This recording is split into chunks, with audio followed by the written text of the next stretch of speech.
Hello and welcome to another edition of the Our Town Hall podcast. Today we have two guests with us. We have Charlotte and Paul, who both work at Ramboll. Ramboll are one of the project's engineering consultants, and today you'll get to hear about the type of work they carry out on this project as well as others, and you'll also get to hear a little bit about routes into industry careers.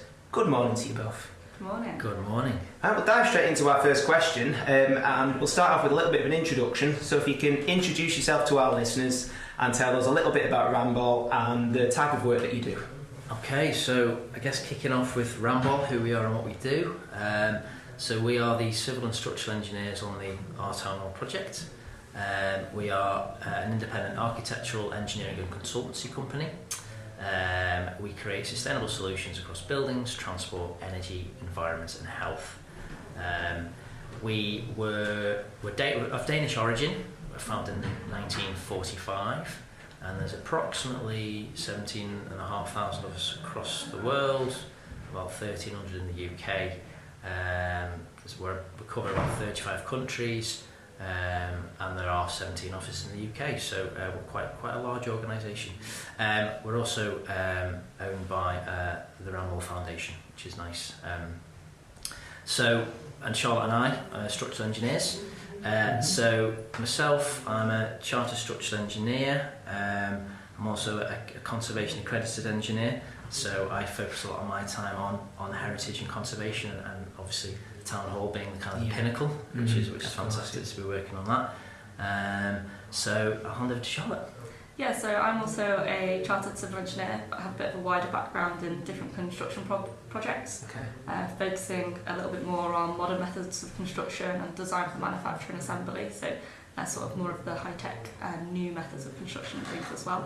I've also got a bit of a focus in the science sector, which is quite different to the town hall, but obviously working on this project I've gained all the skills in heritage and conservation, which helps working on this project. So it's quite a different range of things, heritage to science. It's really different. See, I'm already getting quite curious about this because to me, and perhaps many other people listening, an engineer is going out there and handling big like joists into gaps in buildings and stuff like this, and it's probably nothing like that at all. So I'm really looking forward to seeing how this conversation develops. What would probably give a bit of insight into just that question, to be honest with you. What's it like a sort of like day in the life working on the town hall project for structural engineering consultants? Yeah, so we've done quite a lot of involvement with the structural interventions. Obviously the architect has sort of developed the proposals, and with the town hall the building is stepped, so the front side, Albert Square, is different levels to the back side on Lloyd Street and Princess Street sides. But as part of the project we're trying to introduce new lifts and new stairs and new access going across the place. So the architects created where those spaces are going to be, and we've obviously helped implement them. So how we have demolished old staircases and then inserted a lift in that position and added new floors and taken others out in order to create the headroom and things to help create this new circulation space. So we've added a lot of new stairs, a lot of new lifts and things, as I've said, and so we can say we've definitely done that bit. Right, okay. One of the other areas that we've looked at when you were saying adding some beams in and taking walls out, we've definitely done that as well across the job. There's a new jewellery court and an archive space as well, which have had different load strengthenings and things. So what we've had to do is look at the load takedown, what's above the structure, what's below, how we want to reconfigure the room. So if we're taking out a wall, what load was that wall taking? What beam design do we need to carry out in order for that to go in? We've had to do quite a few interesting things on the project in terms of logistics. So some of these walls are 8-9 metres long. How do you get a 9-metre beam in the building these days? Well, actually we've had to chop it up into sort of 3-metre lengths so it can actually be handled into the building through various windows and craned up and then joined together to create this big open span space.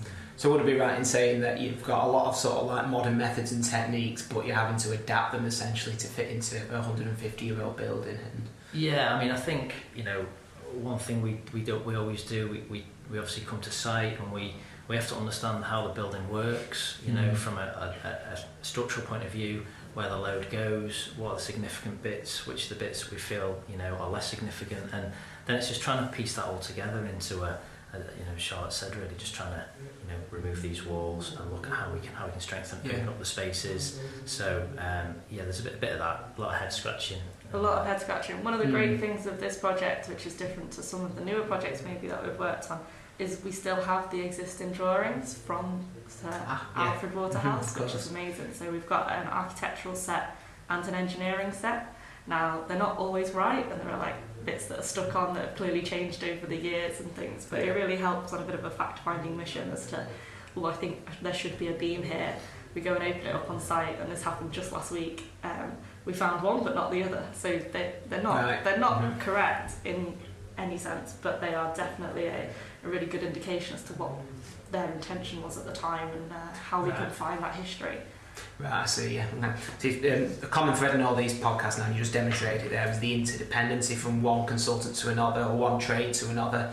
So whilst you're an engineer, you rely heavily on designs from an architect and so forth, and then also logistic management, subcontractors on site and so forth. So there's, there's clear links, and you have to have an understanding of other trades as well as your own, I suppose, don't you? Yeah, that's right, yeah. I mean, that's, as Charlotte was saying before, we come up with these ideas, and then it's just bouncing it around the rest of the team, because there may be a better way of building it. Because we've got the restrictions on site, and obviously the guys on site will know a lot more about that than what we do. So we'll work closely with them and our MEP colleagues at Arab as well. Making sure we don't forget about coordinating with their services. So there's a lot of kind of interaction between the design teams to come up with the best solution for the project. Grand. Right, thanks for that. Really interesting. So moving on, we're going to chat a little bit about careers within your industry. So in any order which you see fit, could both tell us a little bit about how you started your career at Ramboll in structural engineering, and what sort of like career routes are actually available and obvious to people out there who may be looking to join you. Right, yeah. So I mean, way back when I was kind of doing I did A-levels, and I was unsure whether I wanted to be an architect or a structural engineer. So, I was really keen. I loved the maths and physics because I felt I was quite technically minded, but I also like the design element as well. So I managed to find a course at Sheffield University, which was kind of a dual structural engineering and architecture degree. Okay. So I was able to kind of cover both bases, and at the end of that, I could make a decision. So I ended up with my master in engineering.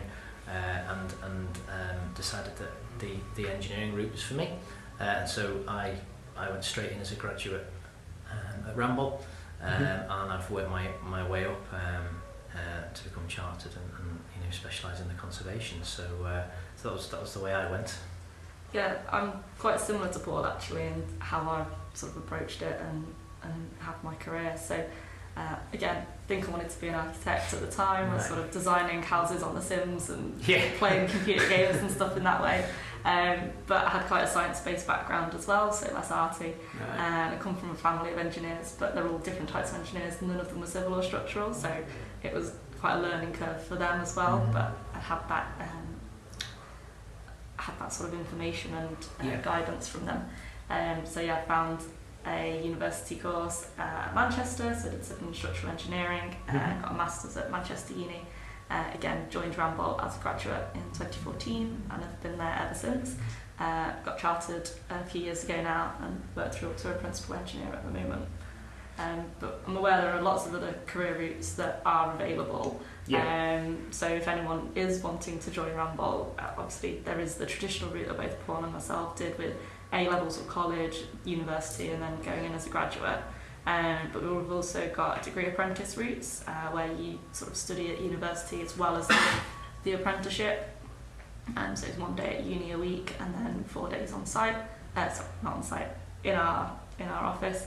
There's a technician route as well where you can go from school and you can support the engineers as a specialist sort of CAD Revit modeller in the team, which is a really important role. It's how we communicate all our designs and informations out to the project team, so everything goes through a drawing and a model.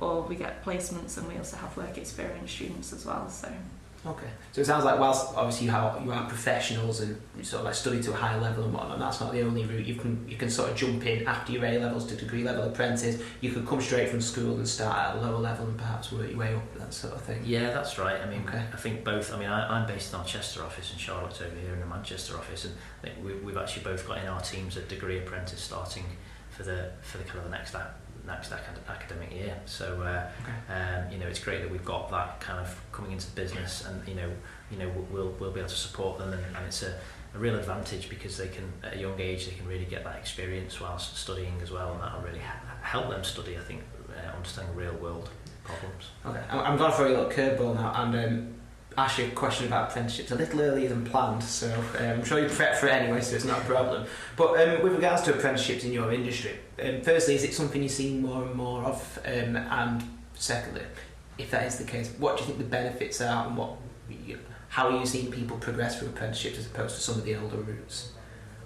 Well, I think we definitely see more of it now. I mean, I think obviously traditionally going to university was always the route, and that was certainly when I was coming through school. But I think because of the cost, that was probably a big thing. However, having said that, a lot of businesses, want to kind of nurture and train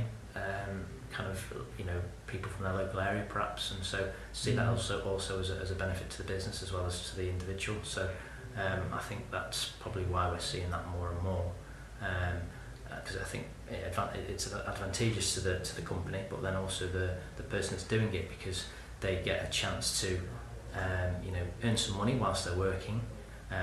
It's not something that is for everybody going through that kind of academic route, so kind of it gives more options in that way, and it also having a broader understanding of the industry whilst they're studying can kind of ultimately end up in them being potentially a more rounded engineer.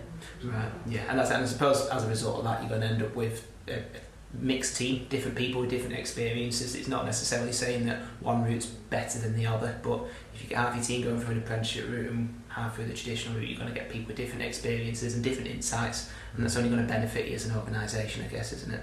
So, yeah.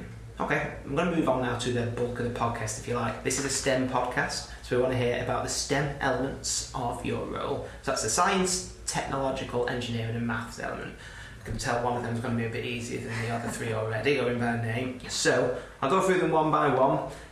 I'll shout out the name, and between yourselves, I'd like to tell our listeners essentially where they might find that in the day-to-day work of someone at Ramboll. So going first, the science elements.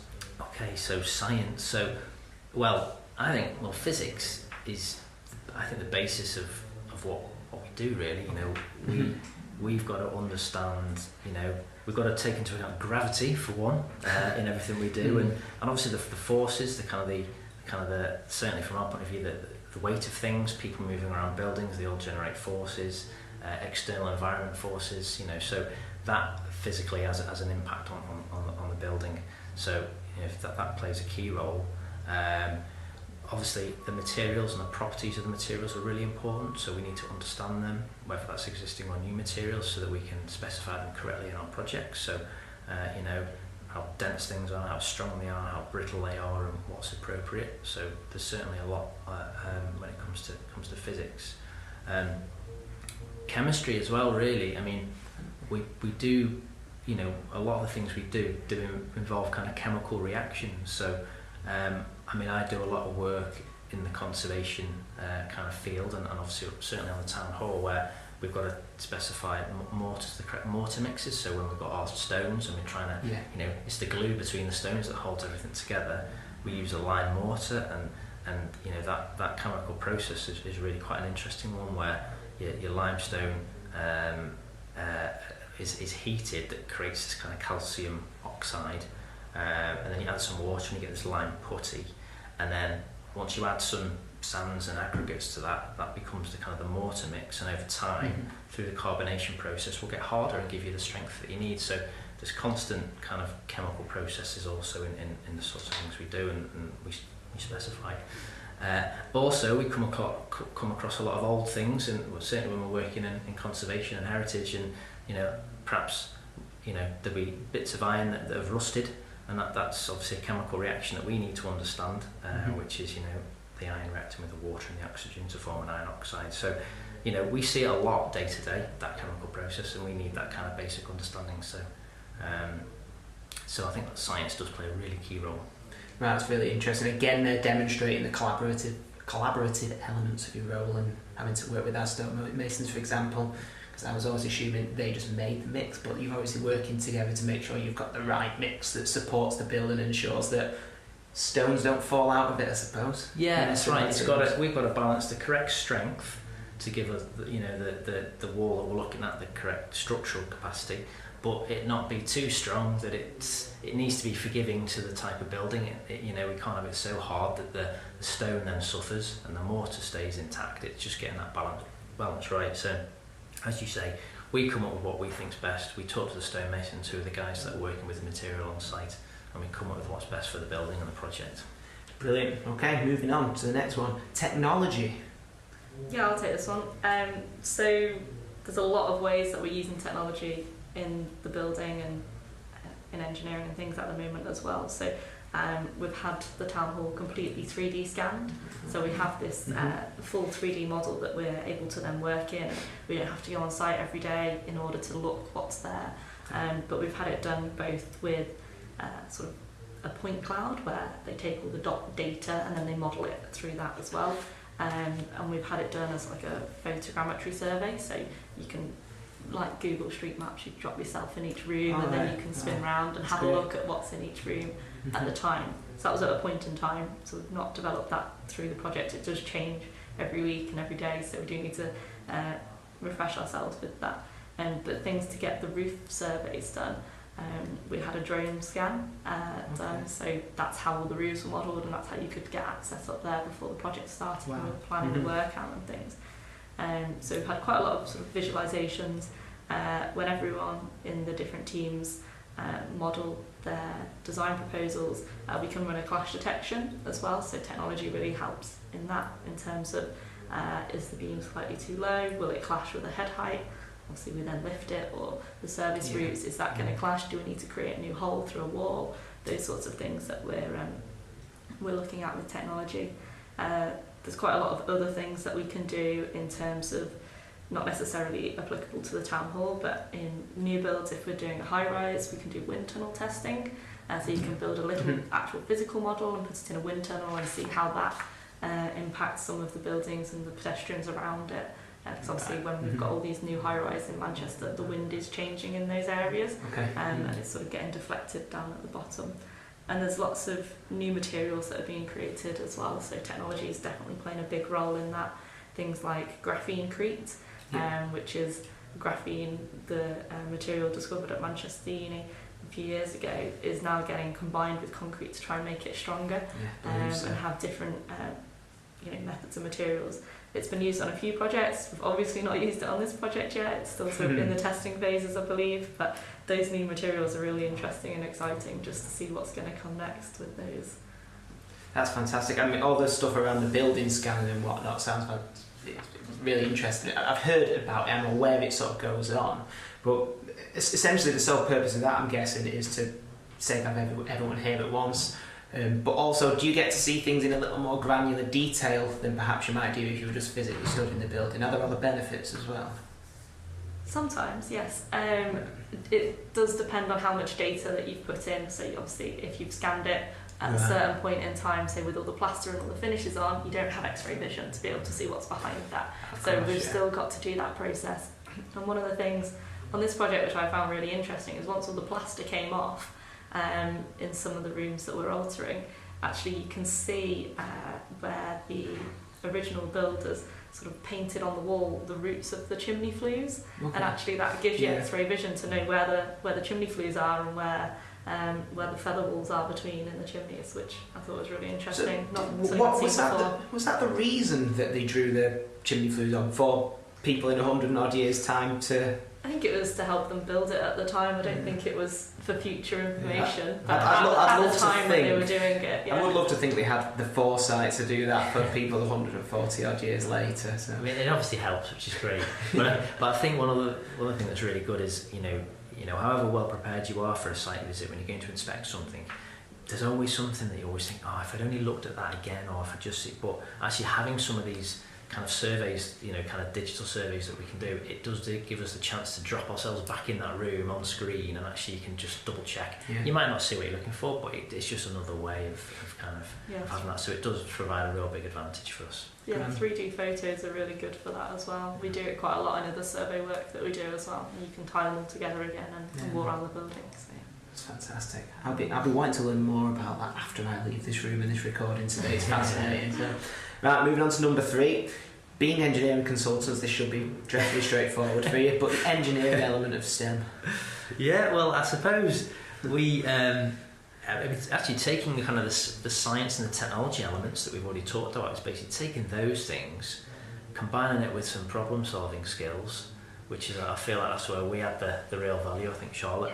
And that is your engineering, really. So it is kind of, it's taking all that data, taking all the information you can possibly get about a particular issue or a building or something, a problem that you're trying to solve, and just coming up with the best way of doing it that suits from our point of view, from a design point of view. How can we get it to work?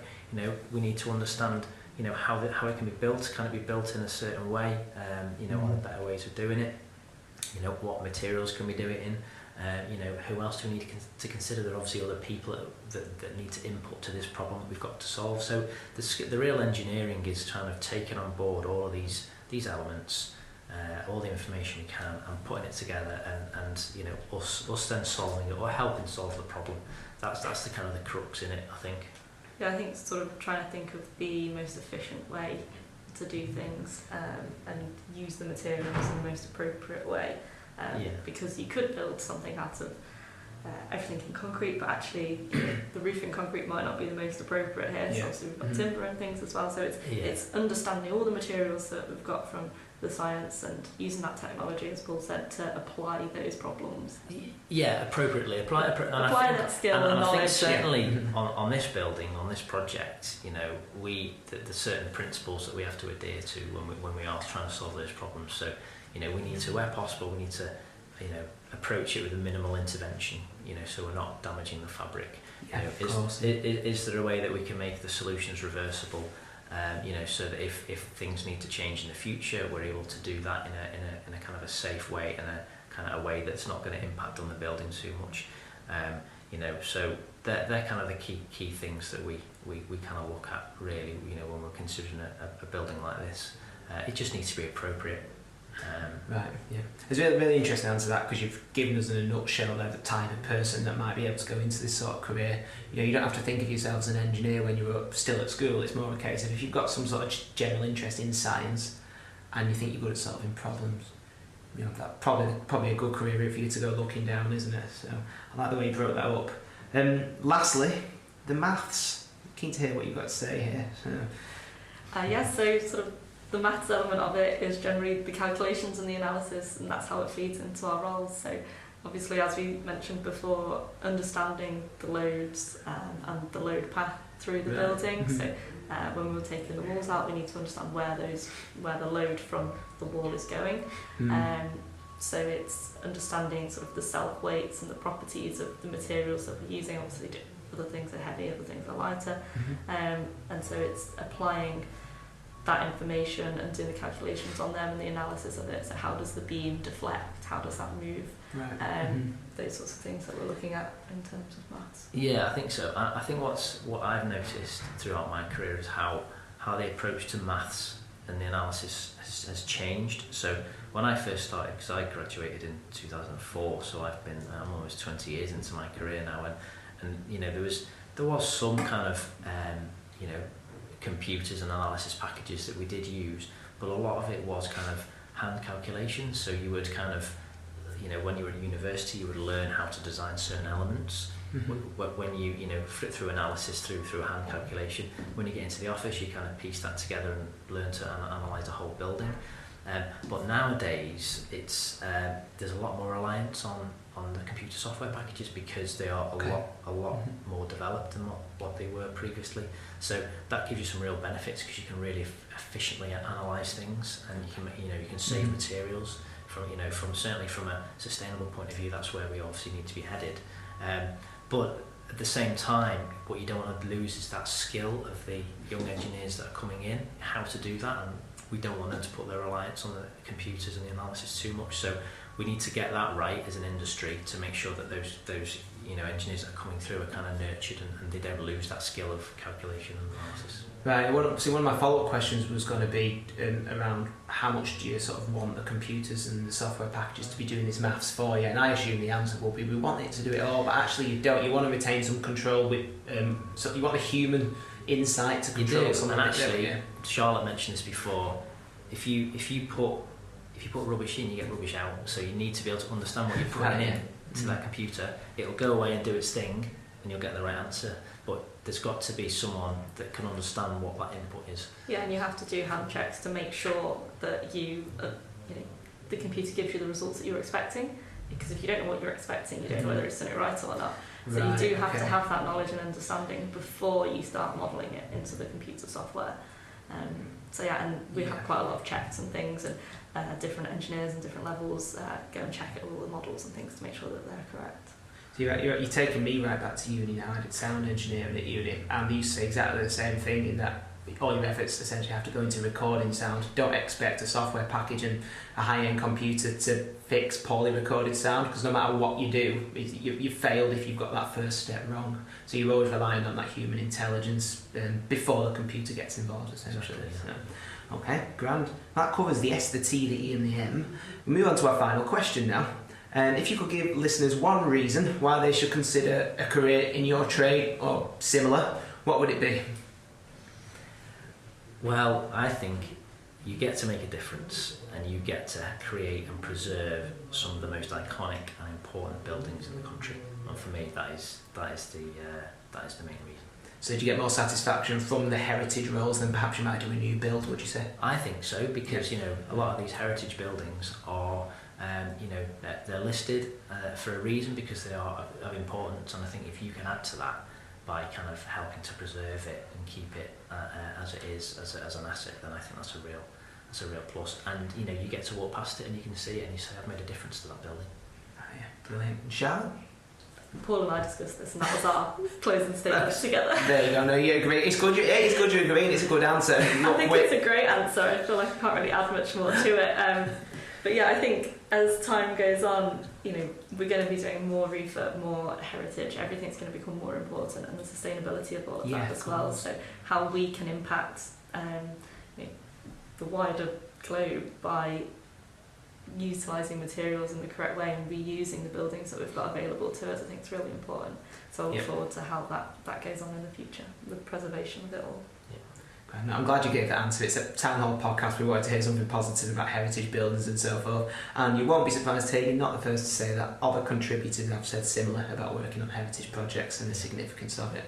So thank you very much, Charlotte. Thank you, Paul. Thank you. Appreciate your time. You've been listening to the Our Town Hall Careers podcast. If you haven't already done so, please listen to our previous episodes also. And thank you for listening.